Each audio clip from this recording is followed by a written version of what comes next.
জয় মোহনবাগান। আমরা ডুরান্ড কাপের সেমিফাইনালে পৌঁছে গিয়েছি পেনাল্টিতে। টাইব্রেকারে আমরা জামশেদপুরকে হারিয়ে মোটামুটি খুব টেনশনের ম্যাচটা গিয়েছে, প্রায় 8-8। তারপরে আমরা বিশালের সেই বিশ্বস্ত হাত ধরে আমরা সেমিফাইনালে পৌঁছেছি। কিন্তু একটা প্রশ্ন, খেলায় কি মন ভরল? খেলায় মন ভরল না, কারণ লিস্টন কোলাসোর খেলার মানে কিছু আর বলার নেই। লিস্টন কোলাসোকে কেন অত সময় মাঠে রাখা হলো সেটাও বুঝতে পারলাম না। তবে সায়ন ব্যানার্জিকে আরেকটু সুযোগ দিতে পারতেন প্যানস। তবে যাই হোক, আমরা ম্যাচটা জিতেছি। আমাদের সামনে হয়তো শিলং লাজং অথবা নর্থ ইস্টের মতো যে কোনো একটা দল হয়তো পড়বে।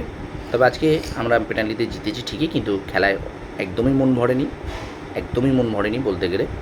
সেমিফাইনালে কিন্তু অনেক অনেক ভালো খেলতে হবে, কারণ লাজং বা নর্থ ইস্ট কিন্তু অনেকটাই শক্ত প্রতিপক্ষ, ঠিক আছে? তো আজকে আমরা জিতেছি, ভালো লাগছে। প্রত্যেক সমর্থকরা এনজয় করো। ওকে, জয় মোহনবাগান।